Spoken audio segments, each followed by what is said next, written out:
guys, 6 quick and easy letter G activities you can do with your preschooler or toddler. We're in Texas, which means it is already green and bright outside, and we went out with a pair of scissors and started our letter G craft by cutting up some grass. This was a great reason for us to get out in the sun and to practice some cutting skills. Then we took our grass inside and I drew out a rough letter G shape, and we grabbed some glue and we tried to fill in our letter G with the grass we had just picked. This was a really fun, unusual thing to glue. And we got to try different methods. Did the long way work? Did bunching it work? Did glue stick or liquid glue work better? After we'd gotten our grass all glued down and probably not given it enough time to dry, I cut out our G one more time and we glued it to a piece of black paper behind it. I've done this craft before and the grass tended to dry really nice, and it is just a fun, visual, tactile way to talk about the letter G. Next, we did a book and activity bin talking about Gregory the Terrible Eater. The book is optional. Step 1, you can pop over to my website, slicespoon.com. Click on the ABC Ideas heading and scroll down to the letter G section. Look for the sensory bin ideas and the Gregory the Goat free printable. Print out your page and attach it to a cardboard box, then cut out the mouth through the cardboard so you have somewhere to feed your food. Then I put together a quick sensory bin with some play food, some rice, and some random objects I found around the house. Clean garbage and other toys. Because this is a silly story about a goat who wants to eat healthy food instead of the random things his parents want him to eat.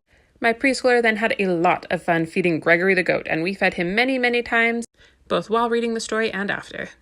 One of my favorite sensory bin hacks is using this air dry clay to create custom pieces for my different sensory bins. It's super easy to use, I think it's fun and relaxing, my kids like to do it with me, and it doesn't take much to make the perfect prop.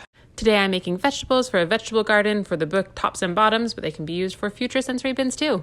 Here are all my root vegetables that I'm just kind of squishing into place, and adding some random green stems so they can be pulled in and out.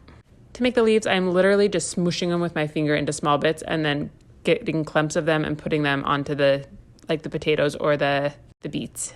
For the lettuce and the cabbage, I'm just taking big pinches of green and smooshing it between my fingers and then rolling it together to make the different lettuce and cabbage heads. This one was super easy and I thought it looked really fun when it was finished. And to make just a few more tops for my garden, I made some eggplants and some celery just by rolling these into little teardrop shapes and then rolling some long stems for the celery. Super easy, super fun, and these worked perfect for our sensory bin. For the air dry clay, I usually give it about 24 hours to dry before we play with it, and then we're good to go with a really light, fun, easy, cheap option to customize a sensory bin. And apparently I was really into books this week. And I wanted to do a really fun garden sensory bin, and I also wanted some fun garden books to go with it. So we have a number of books that start with letter G, but this Tops and Bottom book is a throwback to, I don't know how long ago, but it's a fun book. The gist of it is there's a tricky bunny and a bear, and the bunny plants the garden and makes a deal with the bear that they can have the bottom part of the crops.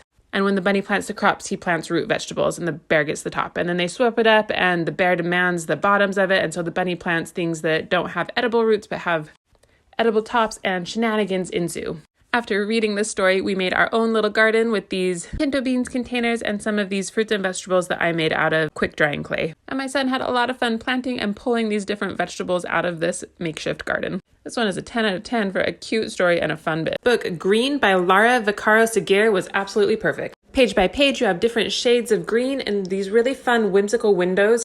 Then I grabbed a cardboard box from our recycle, cut out a little window, and put on this contact paper so it would be sticky on one side. If you don't have contact paper or don't want to do this, I really feel like you could gather green in a bag and bring it home and glue it to a paper and have a very similar and fun activity. And finally, we went for a walk and we put the green things we found on our contact paper and made this beautiful green board. We took it home and put another piece of contact paper on the other side to make a sun catcher, and 10 out of 10. This one was fantastic. And our last activity of the week was, another sensory bid. I guess I was into gardening this week. And books, of course. Always more books. We actually read a whole bunch of books about gardens that we got from our library, which were fantastic, but I really loved this, The Garden We Share book. For our sensory bin, it was Dollar Tree for the win with these mini planter cups, carrots, and pinto beans. After reading the book, we did a bit of color matching with our flowers, made some bouquets, and threw in some other sensory tools to scoop and play with the beans. This one was quick, easy, and fun, and both my toddler and 1.5-year-old enjoyed it. If you like this or you're looking for more letter play ideas, make sure to follow along. And if you're looking for some book recommendations, here are some more great letter G books that I am sure there are lots of additional activities that could go with. We picked up most of these from our local library and had so much fun with them this week.